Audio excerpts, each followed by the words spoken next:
All right, you guys are always complaining about how there are not enough affordable enthusiast daily drivers on the market. Well, the brand new 2025 Kia K4 GT line Turbo apparently solves that on the surface. It falls a little bit short of the enthusiast part. That's what we want, something you can daily drive that's economical, good on gas, but then also when you hit the back roads is kind of fun, dynamically engaging, for lack of a better phrase.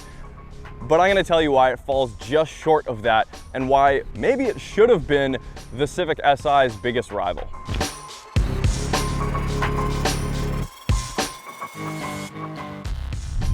There's something just refreshing about a simple car. I love a simple car. There's not a ton of drive modes here. In fact, there are only two, normal and sport. So that might be the first indication that this is not the Civic SI's direct competition. We're gonna start with a launch. No launch control, but we're just gonna brake boost it, see what happens. There we go. It took a second for boost to hit. It's definitely quick enough. 0 to 60 in about 7.3 seconds. The second indication that it's not a Civic Si rival is, yeah, there's no manual here. This is an 8-speed automatic. No LSD, no manual. However, all the base cars, all the base K4s underneath the GT line get a naturally aspirated 2.0 inline 4 with a CVT. It's just like the Civic. If you don't get the SI, anything below the SI is gonna get a CVT as well. So there's that clear distinction here. This gets a real 8-speed automatic. It also gets a 1.6 liter turbo engine. So obviously lower compression, but with some boost. 190 horsepower, 195 pound-feet of torque.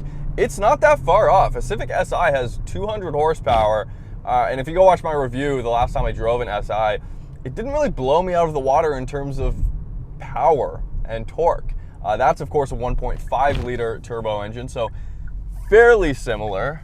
The engine's good, but it doesn't have that last little bit of character and eagerness that an engine out of something like the Veloster N, which is now dead, of course, rest in peace, has, right? So it's really boosty. You get into the throttle, it takes a second to shift down, and a lot of the times, especially like if I take it out of sport mode here, if it's cruising at, 1600 RPM, 1800 RPM, and then you give it kind of half throttle, and it won't shift down, and it'll just carry the torque. So it has this slingshot feeling where you give it a certain amount of throttle, you're expecting a response, a predictable response, and then the boost comes on and it just propels you, and it kind of, the K4's getting away from me.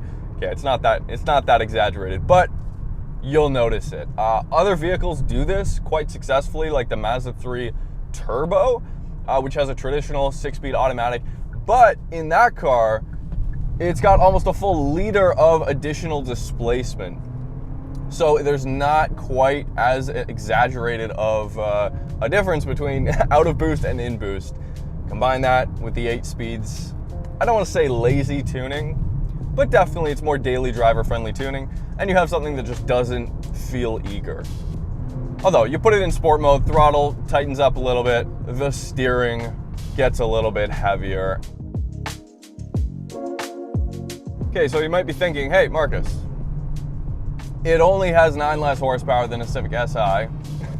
It looks way more outlandish than the Civic Si with this body kit. It's just more angles, more everything creates something that looks distinctively different from the base models. So what is it? Well, on the surface, and underneath, it is just a replacement for the Forte. However, it's a few inches longer and a couple inches wider than that car. So what you get with that is actually a ton of rear legroom.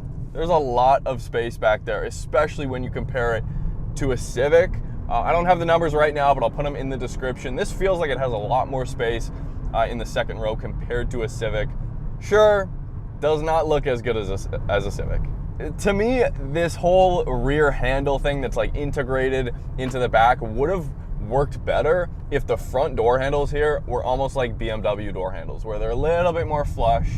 not there, but a little bit more flush. Because right now it looks to me like the front of the car is like carrying the back of the car. It's like towing the back of the car along, especially with the rear overhang that's huge.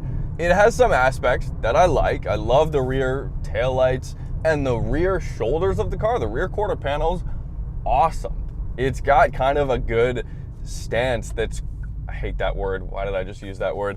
That's close to something like the Kia Stinger. That's what it feels like this was trying to kind of go after. But it is just supposed to be an entry-level, compact sedan that's good on fuel. It gets an average of 8 liters per 100 kilometers or 29 miles per gallon. And the K4 does a lot to actually extract the most out of this chassis. So compared to the base trims with the NA engine, the GT line turbo gets a quicker steering rack. That's huge. That to me is like trying to get those people that are just used to the daily commute into a vehicle that immediately, it's the first thing you touch. It is your direct connection to the tires, to the road, to feel like it's a little bit more connected and agile. And it does. It also has multi-link rear suspension versus the torsion beam suspension on all the other trims. So, you know, on a day-to-day driving scenario that you probably aren't gonna feel that, but on a bumpy road, if the suspension's loaded up mid-corner, you're gonna feel that. They've also tuned the springs and the dampers differently here. I have not driven a standard trim model back-to-back to kind of compare, but it's comfortable here. It's absolutely not as cushy as something like a Mazda 3. In that sense, it's closer to the Civic SI. And of course, you get this engine and you don't get a CVT. So it has a ton of redeeming qualities. Straight up, you guys, I would not buy a K4 unless it was a GT line turbo. I would not get the CVT. So they've gone like most of the way here. Yeah, so what should Kia have included to make it compete with the Civic SI? Well, obviously, like I mentioned, a manual transmission, an LSD. They've already got the quicker steering rack. It needs an engine that's more responsive, that's actually eager to rev, to make noise, something special under the hood. I think suspension's fairly good here, but that's really the key. So, Elantra N. Something like the Elantra N. Kia and Hyundai, they already have a compact sedan. Do they still offer the Elantra N with a manual? Yes, I drove it, and it was great. And I don't believe it's any bigger than this. If it is, it's a couple of inches. It's very close in size. You guys tell me, which would you rather have? A K4 GT line turbo for, as spec'd here, which this is pretty much fully spec'd out, is about $4,000 less than a base Elantra N.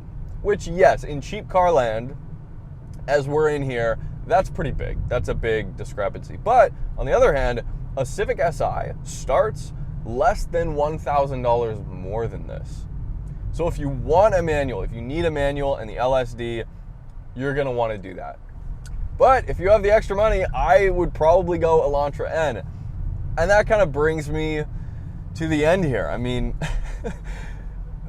dang it, I might actually have to scrap this entire video. The K4 GT line turbo should not have been a Civic SI rival, because what this GT line turbo package is exactly what it is in the name. It's a grand touring package. You get all the tech that you would want here. The GT line also gets a different steering wheel, which is pretty cool. So it differentiates itself very far from all the base trims. Of course, you get the turbo engine, you get a real transmission versus the CVT, but you also get better materials. You get seats that look a little bit nicer. I will say, like, a Mazda 3 interior is nicer. That's geared a little bit more towards like luxury for the money. You get real leather in that car for pretty much the same price. And just the materials are a little bit nicer. I mean, it's definitely an easier car to use as far as infotainment goes than both the Mazda 3 and the Civic. Definitely the Mazda 3, but probably the Civic as well. They're both really good, but here it's just, I love Hyundai and Kia's system here. It's super easy to use. Simple menus, simple to read. You've got a couple gauge cluster options you can cycle through. That's not to knock down what I've always said about the Mazda 3 and its physical gauges. I love those. Nice classic look there. Standard wireless Apple CarPlay and Android Auto, wireless charging, heated seats, all that stuff.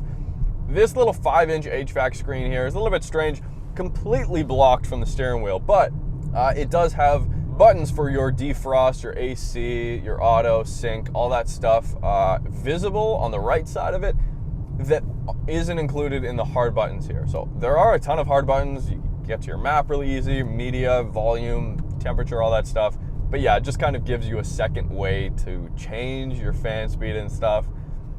But that's exactly what it is. And you know, they haven't gone and made it too stiff, but it's not where enthusiasts want it to be.